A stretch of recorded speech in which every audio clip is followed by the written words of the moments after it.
Café Virtual. Apresentação: Regina Helena. Um programa da Sexta Igreja Presbiteriana de Uberlândia.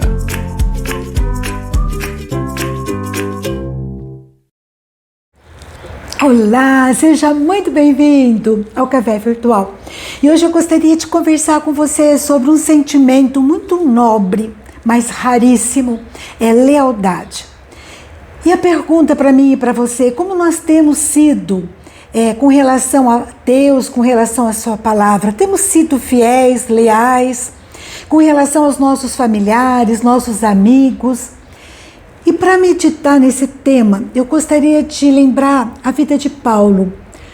Paulo, ele tinha muitos amigos, e alguns foram leais a ele até o final, e outros não. Por exemplo, Demas. Demas, ele é citado por Paulo em Colossenses e é citado em Filemão. Em Filemão, que foi escrito por volta de 60, 62 depois de Cristo, Paulo cita Demas como um cooperador. Paulo está preso, mas ele está numa prisão tranquila e ele tem muitas pessoas em volta dele. Só que o tempo passa. Em 64 depois de Cristo, em julho, Roma é incendiada e acredita-se que o responsável foi o imperador Nero, mas eles tinham que culpar alguém e eles começaram a culpar os cristãos. E Paulo então teve a sua prisão mudada, ele passa agora a ser considerado um malfeitor e é algemado. Muitos o abandonam. E ele fica então sozinho e ele escreve para Timóteo, a sua segunda carta para Timóteo, capítulo 4, versículo 9 e 10. Ele pede a Timóteo, procura vir ter comigo depressa. Paulo estava na pior, né? Estava muito triste, abandonado por homens, como ele diz. Porque Demas, tendo amado o presente século, me abandonou e foi para Tessalônica. A gente não sabe se Demas o abandonou por interesses pessoais ou por medo. Naquele momento estava um burburinho muito grande em Roma. Os cristãos estavam sendo queimados vivos como tochas, estavam sendo crucificados, colocados jogado para as feras. Então a gente não sabe o motivo e se foi um momento de fraqueza e depois ele voltou para o evangelho, a gente não tem notícia. Mas naquele momento Paulo escreve para Timóteo: Timóteo, vem rápido, porque eu estou me sentindo sozinho. E ele cita também outros nomes que o abandonaram. Realmente naquele momento a gente vê que não era fácil ser leal, não era fácil ser firme, porque era um risco de morte. Mas a gente encontra aqui, nesse mesmo livro, 2 Timóteo, que outras pessoas tiveram uma lealdade acima das circunstâncias. Paulo cita aqui no capítulo 1, tipo 2 Timóteo, versículo 15 em diante, que diz assim: Timóteo, você está ciente que todos da Ásia me abandonaram? E ele vai citando nomes, né? E diz assim no versículo 16: conceda o Senhor misericórdia à casa de Onesífero, porque muitas vezes me deu ânimo e nunca se envergonhou das minhas algemas. Antes, tendo ele chegado a Roma, me procurou solicitamente até me encontrar. O Senhor lhe conceda naquele dia achar misericórdia da parte do Senhor. E tu sabes melhor do que eu quantos serviços me prestou ele em Éfeso. Onesífero conheceu a palavra em Éfeso por meio de Paulo. E ele e a sua família se converteu a Jesus. E quando ele soube que Paulo estava preso, diz que ele procurou Paulo em Roma com todo o empenho e consolou, confortou a Paulo naquele momento em que ele se sentia muito abandonado. Onesífero fez isso mesmo com risco de morte. Um amigo leal, um amigo presente em todo o tempo, mesmo quando todos o tinham abandonado Paulo. Que coisa mais linda, que testemunho extraordinário para a minha vida e para a sua. Um bom amigo que desperta bons desígnios, que nos leva mais perto de Deus, que é usado por Deus para nos consolar. Que a gente possa refletir sobre isso. Quantas pessoas consideram você um amigo leal, que podem contar com você em todo o tempo? Como é a textura do meu caráter? Eu me aproximo mais do caráter de Demas ou do caráter de Onesíforo? Eu estava pensando sobre isso e pedindo a Deus que Deus nos ensine a sermos amigos melhores, de sermos realmente amigos leais, amigos parteiros de sonhos, amigos sensíveis à necessidade do outro, amigos confiáveis. E fiquei pensando também, eu tenho amigos assim, que Deus também nos conceda amigos leais, amigos apaixonados por Jesus, que possam junto conosco, orar, sermos instruídos por Deus, sendo consolados, confortados por Deus em todo o tempo. No momento em que nós vivemos, em que muitos princípios errados, muitas vezes, faz com que a nossa fé titubeie, seja baseada em milagres, em resultados, em retornos. Há tantos desvios doutrinários, não é verdade?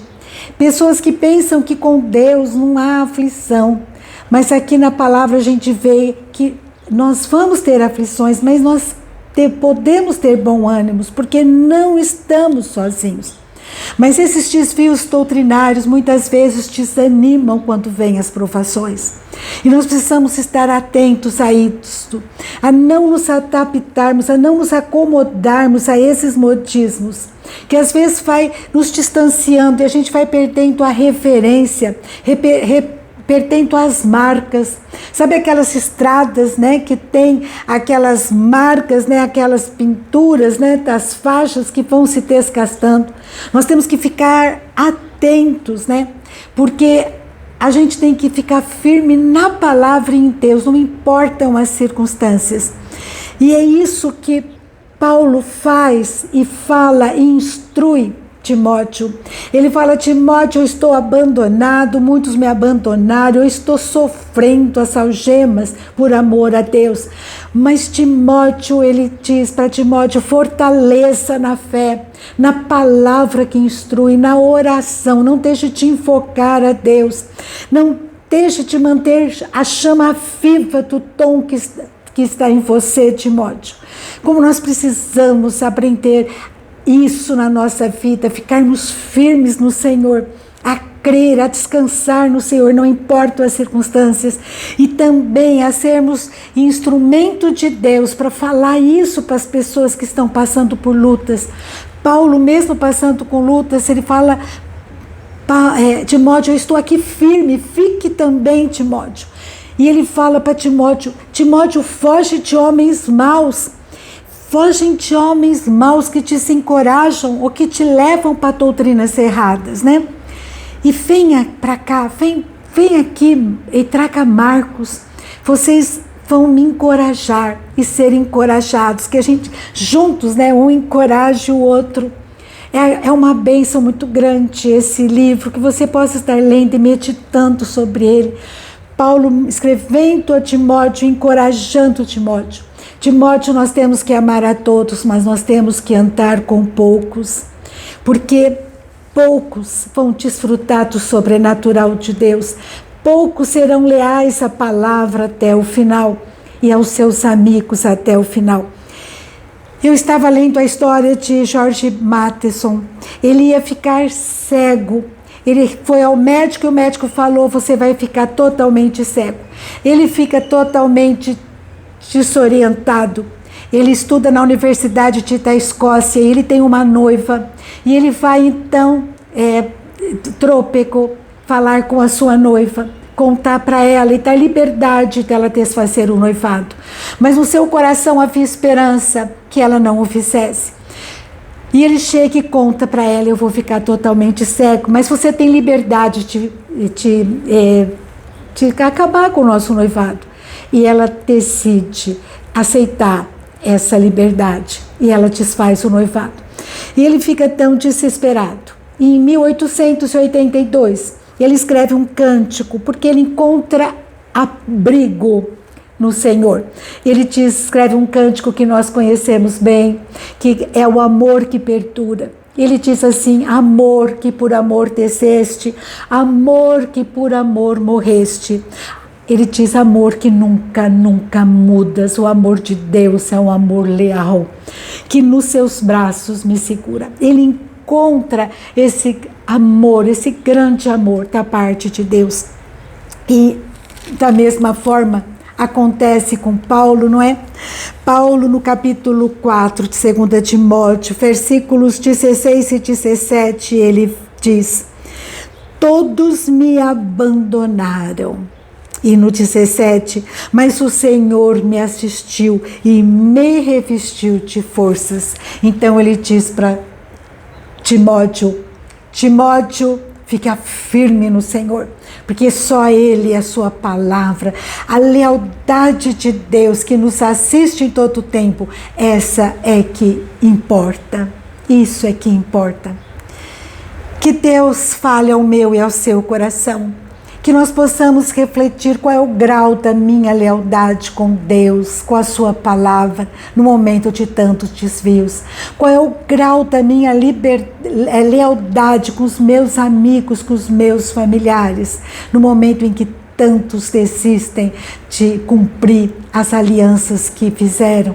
Que eu e você possamos ficarmos firmes no Senhor, que Deus fortaleça o nosso coração, que mesmo nas provações nós possamos buscá-lo com a certeza de que Deus é leal e não desiste de nós, e que nós também possamos aprender com eles, com Deus, a sermos leais àqueles que nos cercam, em nome de Jesus. Amém? Vamos refletir sobre isso. E que Deus trate do meu coração e do seu, para que possamos desenvolver esse sentimento tão nobre, tão raro, tão importante e tão necessário nos dias em que vivemos. Um grande abraço, fica com Deus e até a próxima, se Deus quiser.